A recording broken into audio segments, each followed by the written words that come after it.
तो यहाँ पर हो गया फुटबॉल। अब यहाँ पर एक चीज ध्यान रखना कि जब कोई खेलों का नाम होता है तो उसमें आर्टिकल का प्रयोग नहीं होता, ये ध्यान रखिए। यहाँ पर करना है तो करना डू माने होता है, तो डू। अब ये डू सहायक क्रिया है और ये डू मुख्य क्रिया वाला डू में। देखिए आज का वीडियो आप लोगों के लिए बहुत ही मोस्ट इंपॉर्टेंट है, क्योंकि आज के वीडियो में मैं आपको सिखाऊंगा कि ट्रांसलेशन बनाया कैसे जाता है। क्योंकि बहुत सारे बच्चे होते हैं कि वो ट्रांसलेशन के नियम तो याद कर लेते हैं, रट लेते हैं, लेकिन वो बनते कैसे हैं, कहां से हमारी स्टार्टिंग बनाने करनी चाहिए, ये चीज उनको नहीं पता होता है। तो आज जो प्रैक्टिस एग्जांपल मैं बताऊंगा वो प्रेजेंट इंडेफिनिट टेंस से स्टार्टिंग से उठाकर बताऊंगा, क्योंकि मैंने प्रेजेंट इंडेफिनिट टेंस और प्रेजेंट कंटीन्यूअस टेंस का वीडियो, फुल वीडियो रूल सहित अपलोड कर दिया है। उसमें साधारण के नियम, नकारात्मक प्रश्नवाचक बनाने के नियम, सारे आपके दोनों टेंस बता दिए गए हैं। आप इस वीडियो के डिस्क्रिप्शन में आप चले जाइए तो प्रेजेंट इंडेफिनिट टेंस और प्रेजेंट कंटीन्यूअस टेंस की फुल डिटेल मिल जाएगी। तो अब हम लोग स्टार्ट करेंगे प्रेजेंट इंडेफिनिट टेंस के प्रैक्टिस जो एग्जांपल है उनके बारे में हम लोग प्रैक्टिस करेंगे कि कैसे छोटे छोटे सेंटेंस बड़े बड़े सेंटेंस के रूप में बदल जाते हैं, तो उनको हम कैसे बनाते हैं। तो सबसे पहले बहुत ध्यान से देखिएगा, क्योंकि ये वीडियो आपके लिए बहुत ही मोस्ट इंपॉर्टेंट वीडियो है। तो ट्रांसलेशन अगर आपको बिल्कुल भी नहीं आते हैं तो आज के वीडियो में ये सारी समस्याएं आपकी दूर हो जाएंगी। तो बहुत ध्यान से समझिएगा। प्रेजेंट इंडेफिनिट टेंस से हम लोग स्टार्ट करेंगे। जैसे मान लो यहां पर एक एग्जांपल मैंने लिखा, स्टार्टिंग से साधारण वाक्य से समझेंगे। जैसे प्रेजेंट इंडेफिनिट टेंस में क्या होता है कि पहचान होती है, ता है, ती है, ते है, सहायक क्रिया डू डज होती है, और साधारण वाक्य में सहायक क्रिया का प्रयोग नहीं होता है। कर्ता के बाद लास्ट में जो मुख्य क्रिया आती है उसका प्रयोग होता है। ये हो गया हमारा नियम। तो अगर नियम आपको न पता हो तो वीडियो के डिस्क्रिप्शन में आप चले जाइए, वहां पर इसका जो है वीडियो मैंने फुल डाल रखा है, डिस्क्रिप्शन पढ़िए और वहां पर देख लीजिए। तो स्टार्ट करते हैं हम लोग। जैसे मान लो हमने यहां पर लिखा कि राम खेलता है, बिल्कुल पहले एकदम छोटा सेंटेंस बनाएंगे, इसके बाद बड़े बड़े बनाएंगे। इसी से मैं आपको सिखाऊंगा। लेकिन अभी ये छोटा सेंटेंस है, अभी इसी को मैं और बड़ा करके बताऊंगा, वो आपको आ जाएगा। बस ध्यान यहाँ पर रखिएगा, वीडियो को मतलब हटिएगा मत, वीडियो से अलग मत होइएगा, नहीं तो आपको समझ में नहीं आएगा। जैसे राम खेलता है, तो देखो यहाँ पर बना राम, सेंटेंस हमारा ये बन गया। इसके बाद देखिए प्ले मैंने होता है खेलना, क्योंकि साधारण वाक्य प्रेजेंट इंडेफिनिट टेंस का, तो साधारण वाक्य का हम प्रैक्टिस वीडियो सीख रहे हैं प्रेजेंट इंडेफिनिट टेंस का। तो प्रेजेंट इंडेफिनिट टेंस के साधारण में साइक्रिया नहीं आती, कर्ता जो स्टार्टिंग में होता है, उसके बाद जो ये लास्ट में पहचान होती है, उस पहचान में मुक्रिया जुड़ी होती है। तो मुक्रिया यहां पर लिखा खेलता, और जबकि मुक्रिया क्या होती है, मुक्रिया जो शब्द होता है वो बाद में लास्ट में ये ना शब्द लगा होता है। तो अगर आपको कभी भी फुल मुक्रिया पता करना हो तो जहां ये ता शब्द होता है या ती शब्द लिखा हो या ते शब्द लिखा हो, इनको आप हटा दीजिए, इनकी जगह आप ना शब्द जोड़ दीजिए। तो फुल डिटेल, अब जैसे यहाँ पर खेलता लिखा है तो आप ता की जगह ना जोड़ दीजिए। देखो चाहे ता लिखा हो, चाहे ती लिखा हो, चाहे ते लिखा हो, उसकी जगह ना जोड़ दीजिए तो बन जाएगा क्या, खेलना। इसका मतलब ये प्ले लिखा हुआ है, मेन वर्ब क्या लिखा हुआ है, प्ले लिखा हुआ है। तो कर्ता, कर्ता के बाद जो लास्ट में मुक्रिया होती है वो आती है। लेकिन नियम क्या कहता है, नियम कहता है कि जो साधारण वाक्य होता है तो कर्ता के बाद मुक्रिया में यस यस का प्रयोग होता है। अगर ही सीट किसी का नाम है तो मुक्रिया में यस या यस का प्रयोग किया जाता है। तो देखिएगा अब यहां पर यस भी लग सकता है, यस भी लग सकता है। तो उसका क्या रूल होगा, अगर मुक्रिया के अंत में आपका यस लिखा है, डबल यस लिखा है, या यस यच लिखा है, ओ लिखा है, ऐसे शब्द आ जाते हैं मुक्रिया के अंत में, तो वहां पर ईएस लगता है। अगर ये शब्द नहीं है लास्ट वाले अक्षर में तो यस लगता है। तो इसका मतलब यहाँ पे यस लगेगा, ईएस का प्रयोग नहीं होगा। तो राम खेलता है, तो इसका ट्रांसलेशन बन जाएगा राम प्लेज। क्या बनेगा, राम प्लेज। फिर से समझ लीजिए कि प्रेजेंट इंडेफिनिट टेंस के जब हम प्रैक्टिस एग्जांपल करते हैं तो उनमें होता क्या है कि साधारण वाक्य में सहायक क्रिया का प्रयोग नहीं होता है, कर्ता के बाद जो मुख्य क्रिया होती है उसका प्रयोग होता है। और अगर कर्ता एक वचन है, ही सीट किसी का नाम है, तो मुख्य क्रिया में हम इस नियम के अनुसार यस या यस का प्रयोग करते हैं। तो ये हमारा एक पहला एग्जाम्पल हो गया। अब हम समझेंगे दूसरा एग्जाम्पल, बहुत ध्यान समझिएगा। मान लो जैसे यहाँ पर एक वाक्य, इसी वाक्य को हम आप थोड़ा बढ़ाएंगे।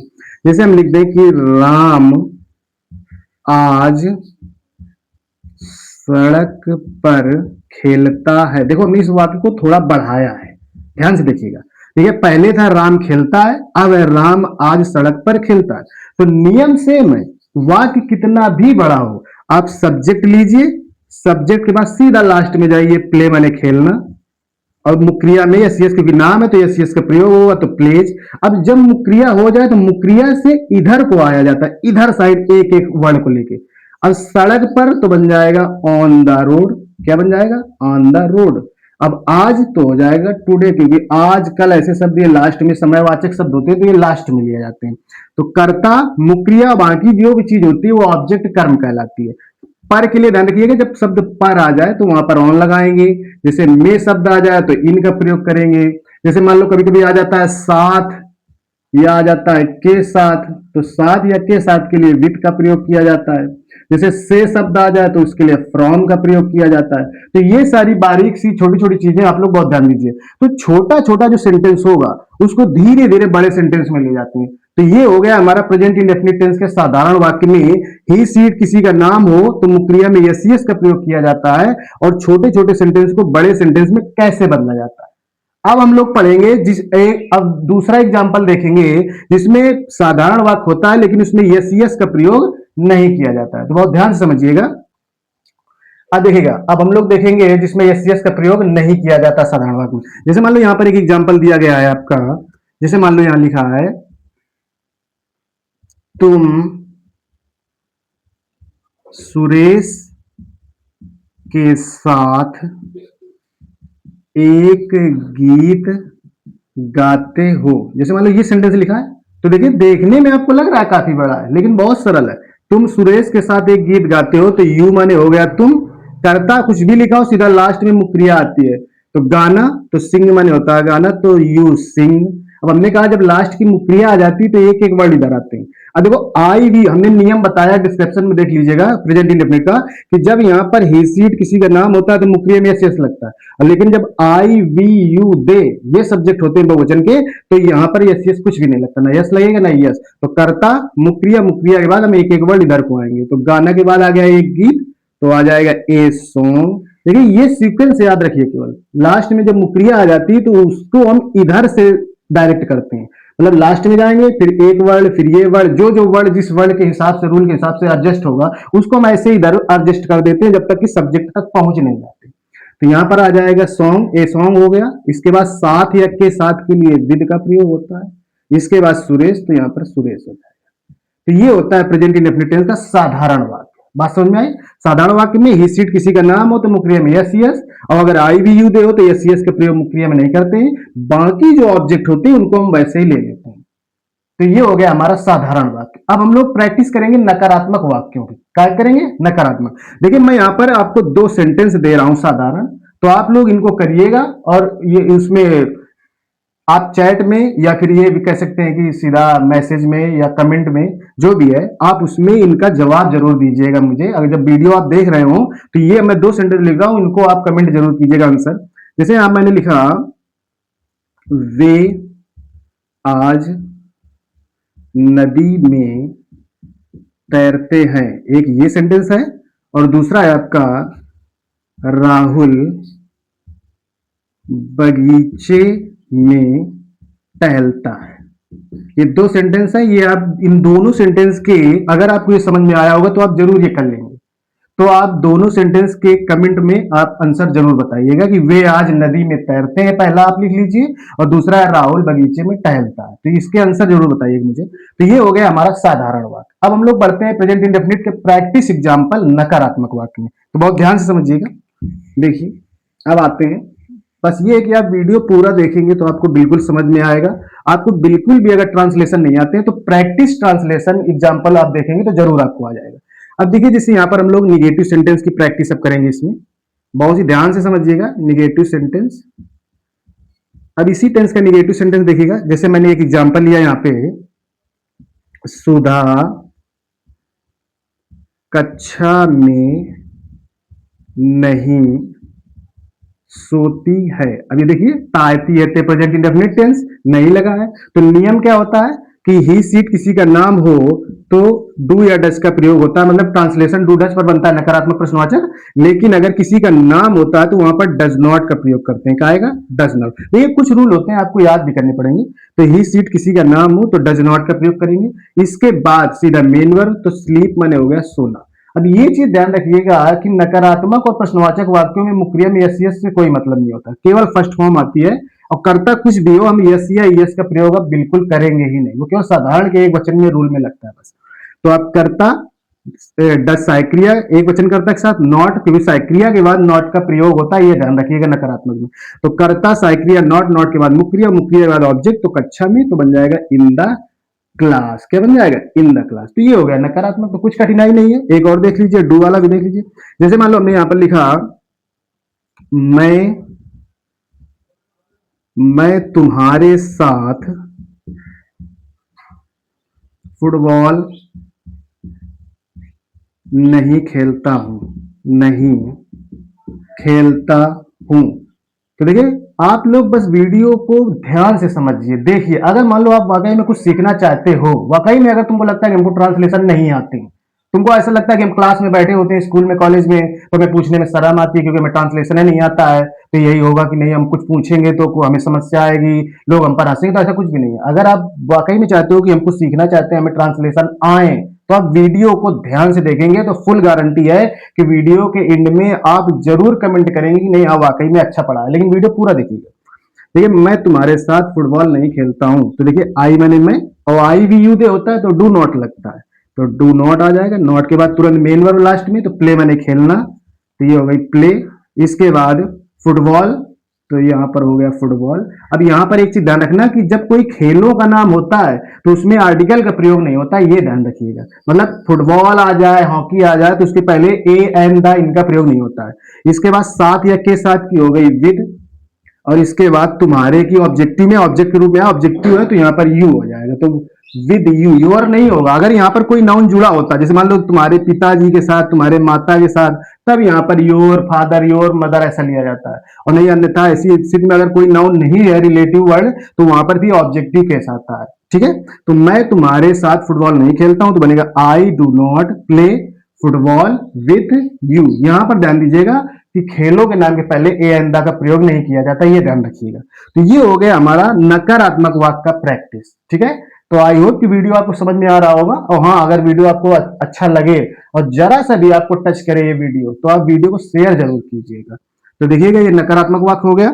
अब हम लोग समझेंगे प्रश्नवाचक वाक्यों का कैसे बनाया जाता है। तो आप लोग वीडियो पर एंड तक बने रहिए, तो निश्चित है, मेरा वादा है कि आपको समझ में जरूर आएगा। अब हम लोग चलते हैं प्रश्नवाचक वाक्य की प्रैक्टिस। तो देखिएगा, बाकी आपको अगर मान लो रूल याद करना है इस टेंस के, तो डिस्क्रिप्शन में चले जाओ, वहां पर मैंने प्रेजेंट इंडेफिनिट और प्रेजेंट कंटीन्यूअस टेंस की दोनों डिस्क्रिप्शन, रूल सहित सब वीडियो है उसमें पूरा। तो आप डिस्क्रिप्शन में लिंक देखेंगे तो वहां पर आपको पूरा रूल सहित मिल जाएगा। तो यहाँ पर देखिएगा, अब हम डालेंगे यहाँ पर इंट्रोगेटिव सेंटेंस। तो ये हो गया इंट्रोगेटिव सेंटेंस।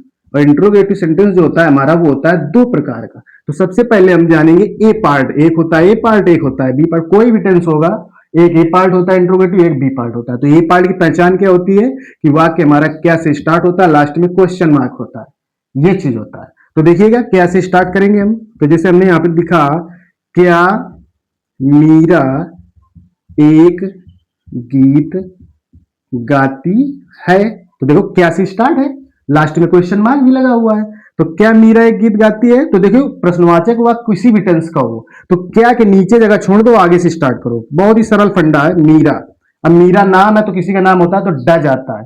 तो डज, अब प्रश्नवाचक में क्या होता है कि कर्ता के बाद साइक्रिया नहीं होती है, क्या के नीचे साइक्रिया लिखी जाती है। तो मीरा एक वचन है तो यहाँ पर डज आ जाएगा। साइक्रिया बस आपको पहले कर देना है। ये प्रश्न कोई भी टेंस होगा, अगर प्रश्नवाचक होगा तो साइक्रिया पहले आएगी, उसके बाद सब्जेक्ट आएगा। तो डज मीरा, फिर लास्ट में मेन। बाकी सेम प्रोसेस है, जैसे साधारण में मेन वर्ब ऑब्जेक्ट, तो सिंग ए सॉन्ग बन जाएगा। तो ये देखिए बन गया हमारा प्रश्नवाचक। कोई भी टेंस हो, आप साइक्रिया पहले कर दो तो प्रश्नवाचक हो जाता है। बस आपको थोड़ा रूल याद होना चाहिए बस। इसके बाद इसी का एक नकारात्मक देख लो। जैसे हम कहते हैं कि क्या वे आज छत पर नहीं सोते हैं। जैसे ये आ गया कि इंट्रोगेटिव में निगेटिव भी होता है ना, तो एक इंट्रोगेटिव, ये अफर्मेटिव हो गया, निगेटिव हो गया। तो दे माने हो गया वे आपका, दे के साथ डू आता है।